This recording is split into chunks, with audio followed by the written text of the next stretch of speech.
What's going on, guys? So I want to talk about a few news things that are going to be happening over the next few days, and honestly how this could be a very significant thing for a lot of players' accounts.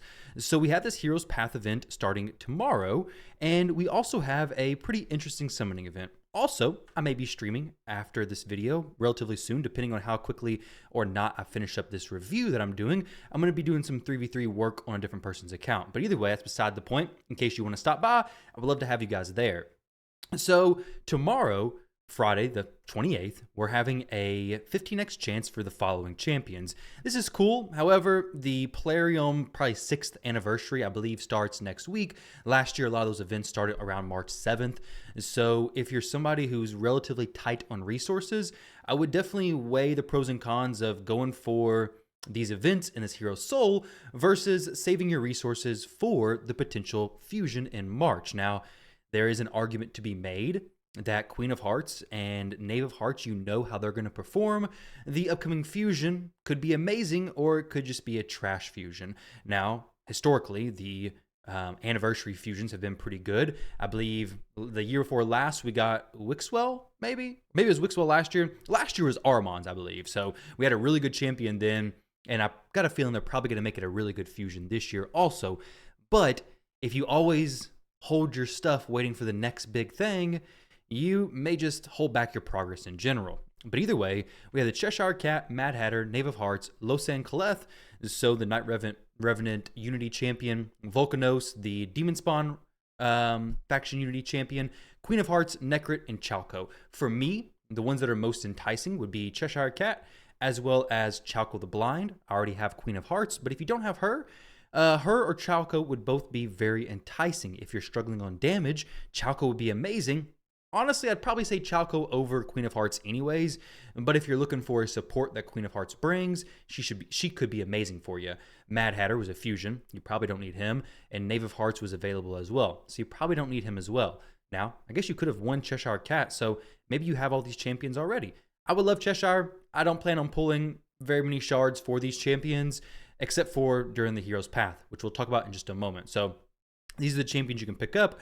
And then down here, we have some other epics who are pretty good, but they're not necessarily game-changing epics, I wouldn't say. Madame Ceres is good for some arena content, and the Void is good, but she was part of the fusion as well. Now, on top of this, we're also going to have a 3x event in Dragon's Lair for speed drops, which is the best time. Honestly, the only time you should really be farming Dragon is during these 3x speed events, and you can drop a good amount of energy, and you're going to be getting the best chance at the best set, possibly the only usable set from Dragon's Lair, especially when you get later into the game.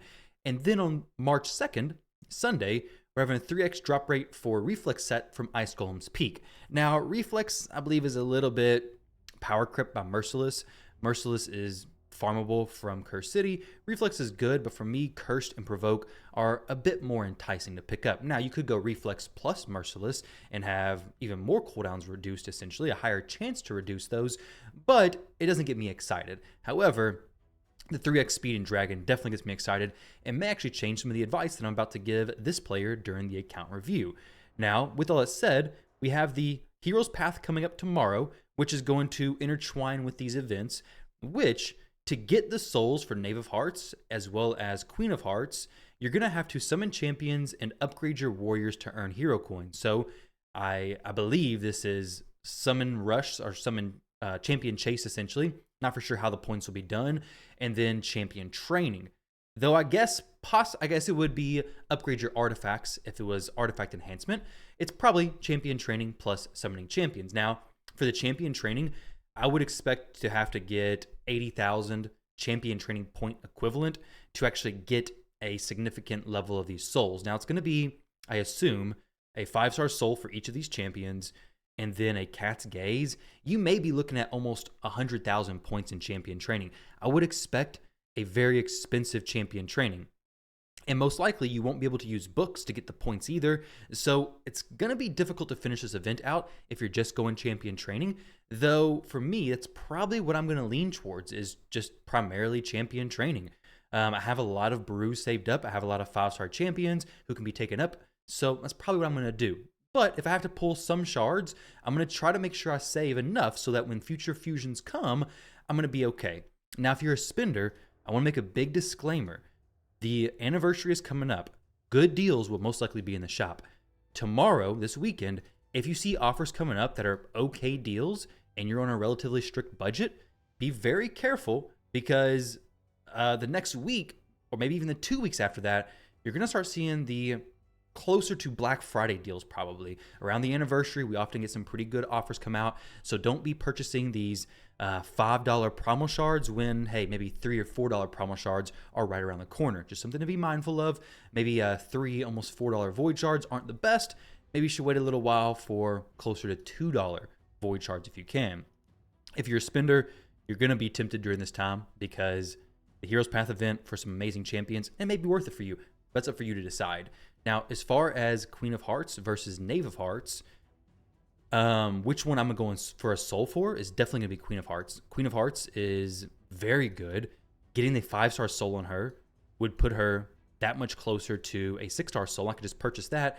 But the 5-star soul specifically, if you're just going to stop there, is the most beneficial for support type champions like her. We're getting extra accuracy, which is massive, and we're getting extra resistance, which is not as big of a deal. So we're getting a big stat boost right off the bat, but then also easier access to purchasing that 6-star soul. It's a little bit cheaper because we miss all the levels in between. So that portion is going to be awesome. I think support champions at 5-star are really good, specifically champions who place debuffs, those type of support champions.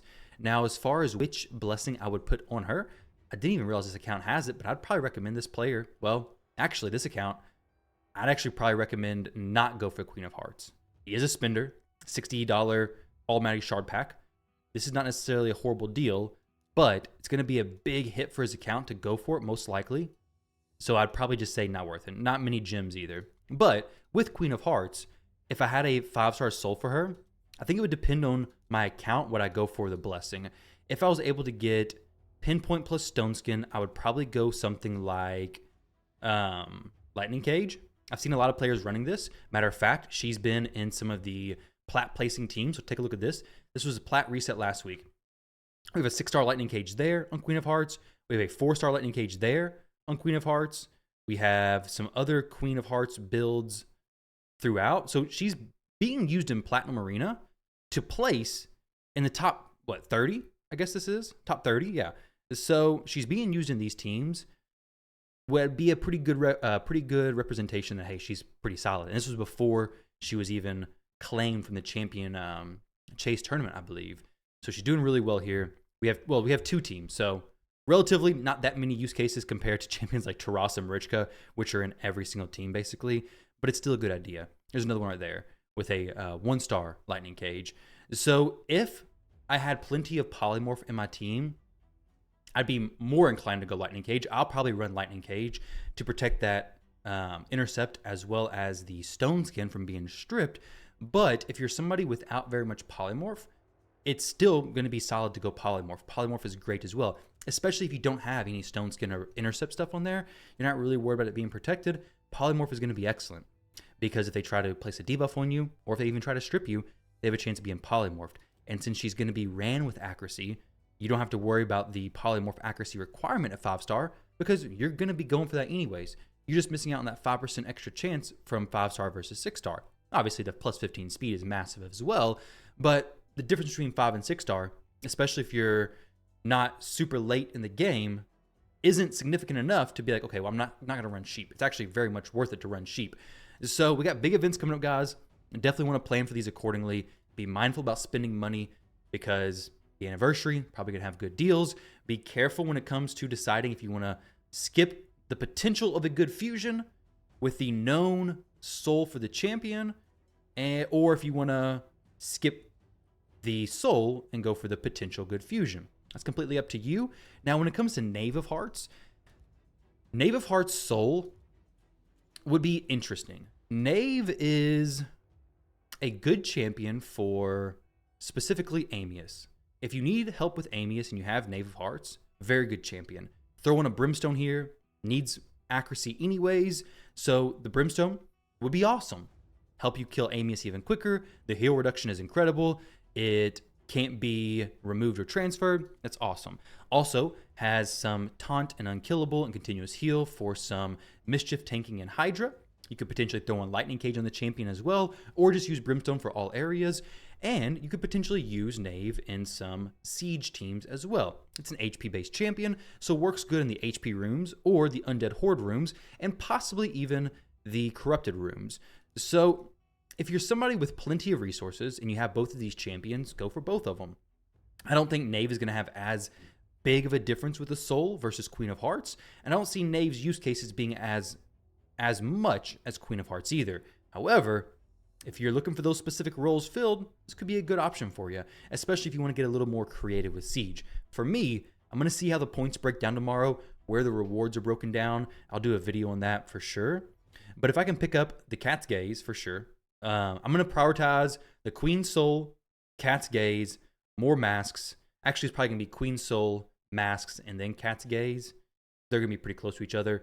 Actually, no. Cat's Gaze is going to be better because it's guaranteed, but we'll have to see how many points each of them are. And then if I'm able to pick up the Soul as well for Knave of Hearts, I'll go ahead and pick it up. I mean, getting these 5-star Souls in these events, guys, is really a great setup. I mean, you can see this account right now that I'm in. This person's obviously a spender and doesn't have very many souls. It is a ridiculous amount of money you have to spend to get high souls for your champions. So if you can go ahead and just pick one up, I mean, that's really the best thing you can ask for. Is just a great soul for a great champion at a great price of a couple hundred, maybe even a couple thousand brews used. Now, this player doesn't have very many brews, unfortunately, so probably not realistic here. May not be realistic for your account either. Let's wait till tomorrow. Let's see what's going on then, and we can get things set up. Now, this review probably won't be a video on the channel. I will make a video sent to him, but this Siegfried, we need to do him some justice. He needs a little bit of an adjustment, and he will be a beast. Either way, guys, hopefully you enjoy the video. Let me know what your thoughts are on these upcoming events. Best of luck in whatever you go for. If you want me to pull any of your shards for tomorrow, shoot me a message. We can do that. I didn't go over the champions too much. I figured most of you guys kind of know about the champions already. Cheshire is a beast, does tons of damage. The A1 is awesome. If you can go for him, go for him. If you have a tons of shards to pull, but if not, don't worry about it. Either way, guys, thank y'all for watching. Best of luck. 15x is kind of a scam anyways, to be honest. Like, I think Saf and Drock did a video about the rates, and even on 15x, you have a very, very small chance to get the legendary. Void shards, it is a bit better. Either way, thank you guys. Appreciate you all, and I'll catch you in the next one.